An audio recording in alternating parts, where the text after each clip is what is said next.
قل يا عبادي الذين أسرفوا على أنفسهم لا تقنطوا من رحمة الله আল্লাহ তাআলা বলেন বান্দারে হাজার অপরাধ করার পরও যদি হাজার পাপ করার পরও যদি জীবনটা চলে গেছে অন্যায় অপরাধ করতে করতে নামাজ রোজা হজ যাকাত জুলুম অত্যাচার করতে করতে সব জীবন শেষ করে দিলা বান্দারে তারপরও আমার রহমতের দরিয়া থেকে তোমরা দূরে সরে যাও না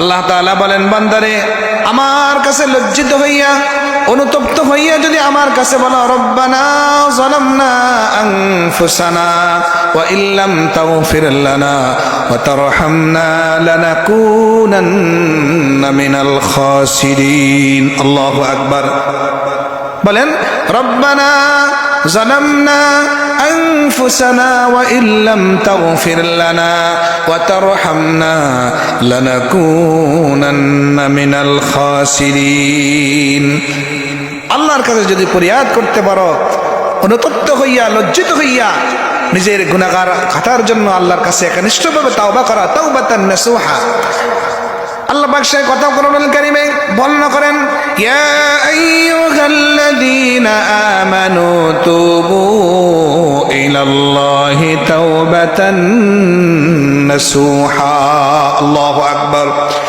আল্লাহ বলেন একনিষ্ঠভাবে যদি তাওবা করো তাওবাতান নাসুহা যদি করতে পারো বান্দারে আমি আল্লাহ তোমার জীবনের সব গুনাহ খাতা maaf করে দিব আল্লাহু আকবার তবে হ্যাঁ আল্লাহ পাক হুকুকুল ইবাদ বান্দার হক আল্লাহ পাক maaf করবে না বান্দার হক আল্লাহ পাক কখনো maaf করবে না মানুষ পুরো জুলুম করা এইজন্য কিতাবের মধ্যে আসছে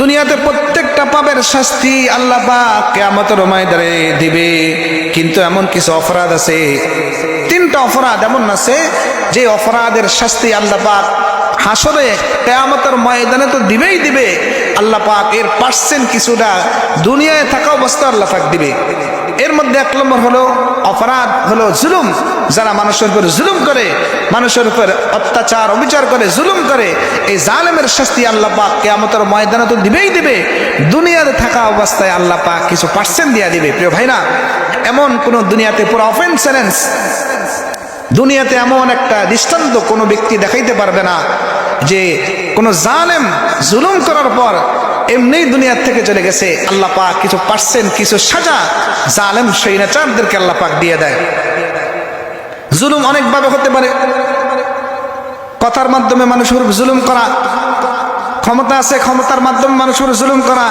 মানসিক যন্ত্রণা দেওয়া লেনদেন মুআমালাত মুআশারাতের মাধ্যমে জুলুম করা রিকশা ভাড়া 30 টাকা এখান থেকে জুরাইন রিকশা ভাড়া 20 টাকা আমি হেডম দেখাইয়া 10 টাকা দিয়ে দিলাম আর ধমক দিয়ে দিলাম প্রিয় ভাইরা আল্লাহর কসম এই মাজলুমের দোয়া এজন্য রাসূল সাল্লাল্লাহু আলাইহি ওয়াসাল্লাম বলেছেন ইত্তাকি দাওয়াতাল মাজলুম মাজলুমের বদদোয়া থেকে তোমরা বেঁচে থাকো প্রিয় ভাইরা এই জুলুমের শাস্তি হেডম দেখায়া তাকে তার প্রতি জুলুম করলাম আল্লাহ পাক এই শাস্তির সাজা আল্লাহ পাক কিছু না কিছু দুনিয়ায় দিয়ে দিবে এজন্য প্রিয় ভাইরা মানুষের জুলুম করা দুনিয়ার কোনো জালেমের মৃত্যু কখনো ভালো হয় না বলেন দুনিয়ার কোনো জালেমের মৃত্যু কি হয় না ভালো হয় না অফেন পুরা দুনিয়া চ্যালেঞ্জ কোনো জালেমের মৃত্যু ভালো হয় না এবং জালেমের পরিণতি ভালো হয় না আমরা দেখছি গত 16 বছর যারা মানুষের উপরে জুলুম করছিল অত্যাচার অবিচার করছিল নিরীহ আলেমদেরকে জেল বন্দী করছিল তাদের পরিণতি আমরা দেখছি দুপুরের খাবার পর্যন্ত খেতে পারেনি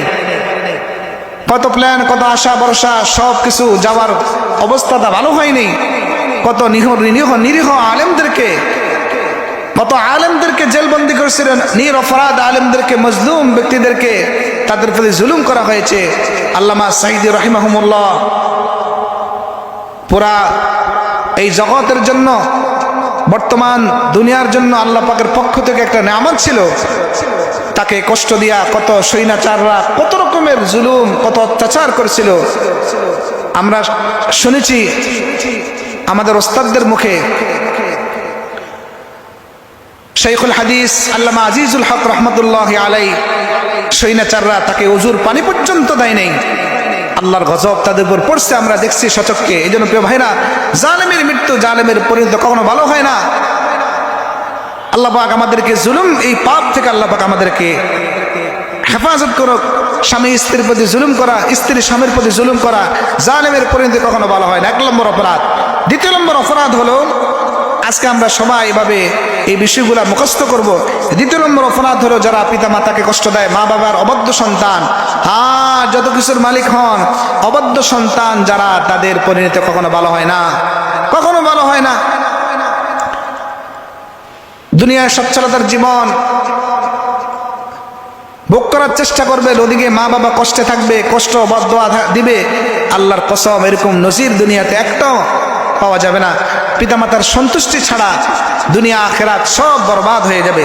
এই জন্য আল্লাহ তাআলা বলেন, ওয়ালা তানহারহুমা ওয়া কুল লাহুমা কাওলান কারীমা ওয়াখফিদ লাহুমা জানাহাজ যুল্লি মিনার রাহমাতি ওয়া কুর রাব্বিরহামহুমা কামা রাব্বায়ানি সগীরা। খবরদার পিতামাতার প্রতি সদয় হও, নরম ব্যবহার করো, তাদের সাথে খারাপ ব্যবহার করিও না।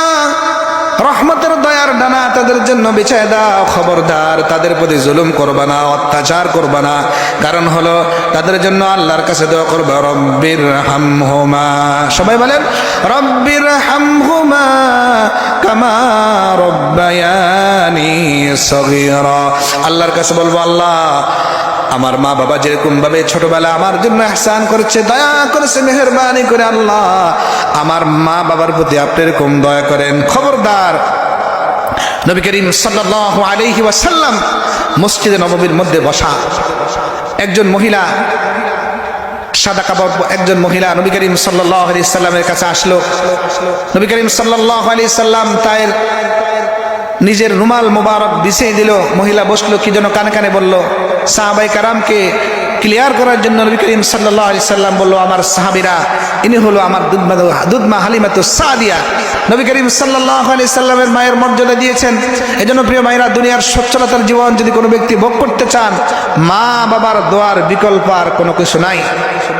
জীবন পরিবর্তন হয়ে যাবে।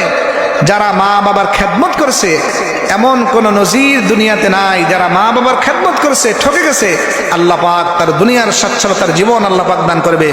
3 নম্বর হলো যারা আত্মীয়তার সম্পর্ক বিচ্ছিন্ন করে। আত্মীয়তার সম্পর্ক বিচ্ছিন্ন করা এটা মারাত্মক অপরাধ। এজন্য আমরা চেষ্টা করব নিজের আত্মীয় স্বজন যারা আছে এদের প্রতি ভালো ব্যবহার করা। নবী করিম সাল্লাল্লাহু আলাইহি ওয়াসাল্লাম বলছেন, মান কানা ইউমিনু বিল্লাহি ওয়াল ইয়াউমিল আখির ফালইউসিল রাহমা। নবী করিম সাল্লাল্লাহু আলাইহি সাল্লাম বলেছেন, যে ব্যক্তি আল্লাহ এবং পরকালের দিনে বিশ্বাস করে সে যেন আত্মীয়তার সম্পর্ক ঠিক রাখে। আত্মীয়তার নিজের নিকটবর্তী লোকদের প্রতি খোঁজখবর রাখা এটা ঈমানি দায়িত্ব। নবী করিম সাল্লাল্লাহু আলাইহি ওয়াসাল্লামকে প্রশ্ন করা হলো, আইয়ুল আমালি আহাব্বু ইলাল্লাহ, ওগো আল্লাহর হাবিব, আল্লাহর কাছে সবচেয়ে প্রিয় পছন্দনীয় আমল কোনটি? আল্লাহর হাবিব সাল্লাল্লাহু আলাইহি ওয়াসাল্লাম বলেন, আল ঈমানু বিল্লাহ। আল্লাহর কাছে সবচেয়ে পছন্দনীয় আমল হলো, 1 নম্বর হলো আল্লাহর উপর ঈমান আনা, বিশ্বাস করা। সুম্মা ক্বাল, তারপরে নবী করিম সাল্লাল্লাহু আলাইহি ওয়াসাল্লাম বলেন, এই আত্মীয়তার সম্পর্ক ঠিক রাখা। এই 3টা পাপ অপরাধ এমন আছে যেগুলার শাস্তি আল্লাহ পাক দুনিয়াও দিয়ে দিবে। এই জন্য প্রিয় ভাইরা, আজকে আমরা হিম্মত করব, যত অপরাধ হোক না কেন, যত পাপাচার অত্যাচার ও বিচার করার পরও যদি বান্দা আল্লাহর কাছে তাওবা ইস্তেগফার করতে পারে, আল্লাহ পাক বলেন, আমি আল্লাহ তাআলা তার জীবনের সমস্ত গুনাহ খাতা আমি আল্লাহ তাআলা মাফ করে দিব। তবে বান্দার হক, হুকুকুল ইবাদ যেটা, সেটা আল্লাহ পাক মাফ করবে না।